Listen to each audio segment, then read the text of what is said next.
అనుదిన పరిశుద్ధ గ్రంథ పఠనము. ద్వితీయోపదేశ కాండము 24వ అధ్యాయము. తిరుగటినైనను తిరుగటి మీద దిమ్మనైనను ఒకడు తాకట్టు పట్టకూడదు. అది ఒకని జీవనాధారమును తాకట్టు పట్టినట్లే. ఒకడు ఇశ్రాయేలు కుమారులైన తన సహోదరులలోనొకని దొంగిలుట కనుగొనబడిన ఎడల అతడు వానిని తన దాసునిగా చేసుకొనినను అమ్మినను ఆ దొంగ చావవలెను. అలాగు చేసిన ఎడల ఆ చెడుతనమును మీ మధ్య నుండి పరిహరించుదురు. కుష్ఠరోగ విషయము యాజకులైన లేవీయులు మీకు బోధించు సమస్తమును చేయుటకు బహు జాగ్రత్తగా ఉండుడి. నేను వారికి ఆజ్ఞాపించినట్లు చేయుటకు మీరు జాగ్రత్తగా నుండుడి. మీరు ఐగుప్తులో నుండి వచ్చినప్పుడు త్రోవలో నీ దేవుడైన యెహోవా మిరియామునకు చేసిన దానిని జ్ఞాపకముంచుకొనుడి.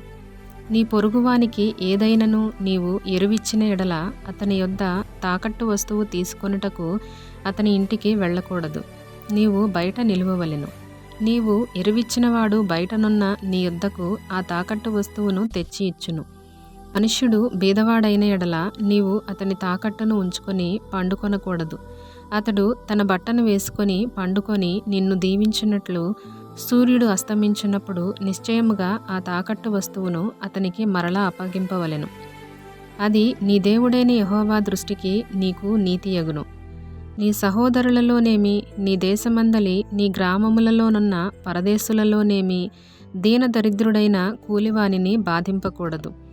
ఏనాటి కూలి ఆనాడు ఇయ్యవలెను. సూర్యుడు అస్తమింపక మునుపు వానికి ఇయ్యవలెను.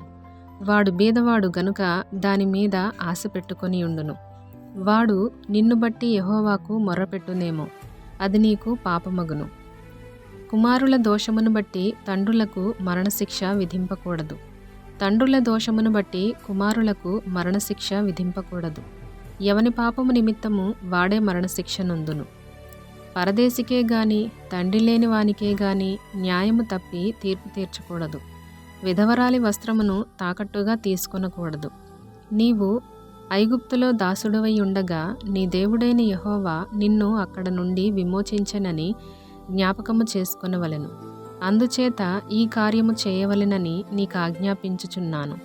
నీ పొలములో నీ పంట కోయుచున్నప్పుడు పొలములో ఒక పన మర్చిపోయిన ఎడల అది తెచ్చుకొనుటకు నీవు తిరిగి పోకూడదు.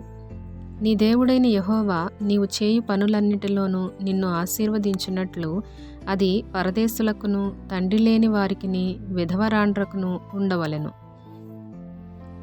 నీ ఒలీవ పండ్లను ఏరునప్పుడు నీ వెనుకనున్న పరిగెను ఏరుకొనకూడదు.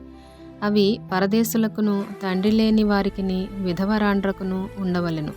నీ ద్రాక్ష పండ్లను కోసుకొనినప్పుడు నీ వెనుకనున్న పరిగెను ఏరుకొనకూడదు. అది పరదేశులకును తండ్రి లేని వారికిని విధవరాండ్రకును ఉండవలెను. నీవు ఐగుప్తు దేశమందు దాసుడవై ఉంటివని జ్ఞాపకము చేసుకొనుము. అందుచేత ఈ కార్యము చేయవలెనని నీకు ఆజ్ఞాపించుచున్నాను.